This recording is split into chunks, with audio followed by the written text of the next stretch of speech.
Hello everyone, welcome to the session. Hello guys. तो all India mock test आप देख ही रहे हो that we have conducted all India mock test 1। काफी स्टूडेंट्स ने बढ़ चढ़ के पार्टिसिपेट किया था टेस्ट में and sir I have received so many mails and phone calls also. बिल्कुल अप्रिशिएट करें आप लोग, बहुत अच्छा लगा and we were really happy that you found this initiative useful. तो it is very important that you know कि test 1 हमारा हो चुका है 21 अगस्त को। If you have missed do not worry, कोई बात नहीं, that was just a trailer. Picture अभी बाकी है, 2 टेस्ट अभी बाकी हैं। तो test 2 and test 3 are yet to come and बड़ी स्ट्रेटेजिकली हमने इनके संडेज चूज किए थे एग्जाम से पहले, so that all of you can come in that exam वाला फील ना कि आने वाला पेपर। तो टेस्ट 2 28 अगस्त को है। बुक योर स्लॉट, उसको मिस नहीं करना है आपने। तो काफी हमें अच्छा लग रहा है आप लोग दे रहे हैं एंड आई रियली होप अभी आएंगे आप टेस्ट 2 देने के लिए भी। बट विधि सर, एक ना क्वेरीज में देख रही थी, कुछ बच्चे ये भी सोच रहे थे, those who missed the test actually test 1, उन्होंने ये बोला मुझे या मेल्स आई कि मेरिट सेक्शन ही तो मुझे ज्यादा स्कोर करना है, तो why should I give the full length test जब से नाबार्ड का पैटर्न चेंज हुआ है। हाँ मैम, ये बहुत सारी क्वेरीज थी बच्चों की कि मेरिट सेक्शन का ही टेस्ट क्यों ना दे लें जब मेरिट सेक्शन के बेस पे ही हमारा फेज 2 के लिए सिलेक्शन होना है। बट यहाँ पे 2 इंपॉर्टेंट रीजंस हैं कि हमने फुल लेंथ टेस्ट रखे हैं। पहली बात तो आप एक जरा सा इतना सा विचार करिए कि हमने अगर फुल लेंथ टेस्ट रखा है तो हम मेरिट सेक्शन भी रख सकते थे ओनली। इतना एफर्ट लगाने की क्या जरूरत है, ये तो फ्री है आप लोगों के लिए, तो फुल लेंथ ही क्यों करना।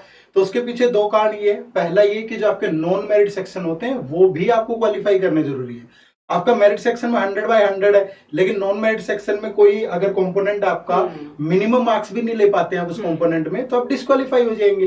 तो इसीलिए आपका नॉन मेरिट सेक्शन में भी प्रैक्टिस बहुत जरूरी है, ठीक है।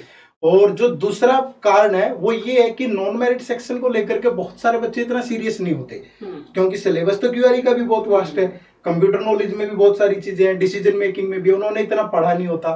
तो ऑल इंडिया मॉक टेस्ट एक आधार है। आपको सिर्फ ये नहीं है कि आपको सिर्फ अपने आप को चेक करना होता है, मॉक टेस्ट के थ्रू आप अपने कंसेप्ट को रिवाइज भी कर सकते हैं, ठीक है।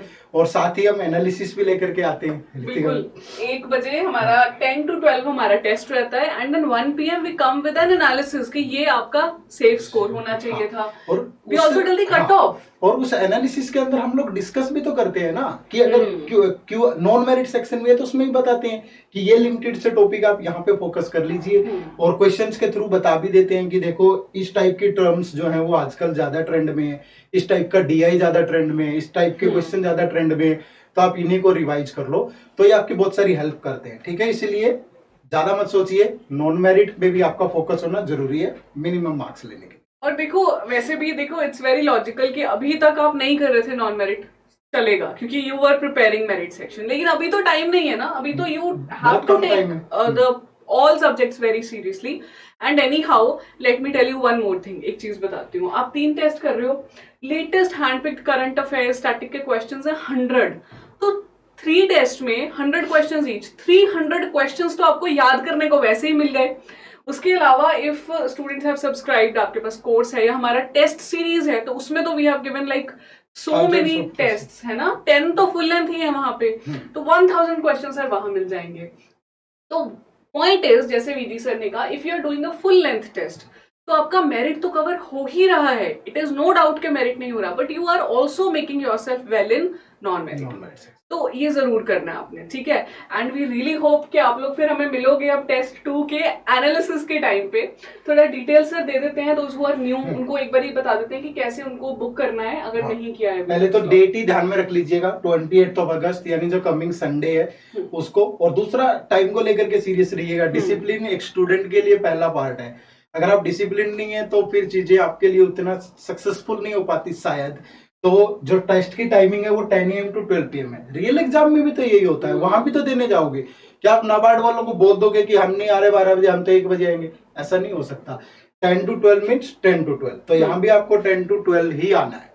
तो आप जरूर लीजिए। And the very simple thing, the way you can enrol in this test is link दिया हुआ है इस वीडियो में, डिस्क्रिप्शन में जाके उधर जाइए, enrol yourself for free and you can avail this test. उसका सॉल्यूशन का PDF भी मिलेगा आफ्टर दैट, एंड एनालिसिस के लिए तो हम 1 PM आपको मिलने ही वाले। सेम डे पे रिजल्ट भी आपका अनाउंस हो जाता है, 12:15 पे रिजल्ट मिल जाएगा। और उसके बाद इस टेस्ट का कंप्लीट एनालिसिस आपको मिलता है 1 PM पे, जो कि बहुत यूजफुल आप लोगों के लिए, उसको मिस नहीं करना है। ठीक है, तो we hope that you are going to do very well in these tests and then in your examination, क्योंकि हमारा साथ तो सिर्फ टेस्ट का नहीं है, आपके पेपर तक आपको पहुंचा के क्लियर करवाना है ना। तो we will meet soon sir, मिलते हैं फिर संडे को। बुक योर स्लॉट, रिमाइंडर लगा लो फोन में, एंड ऑल द बेस्ट।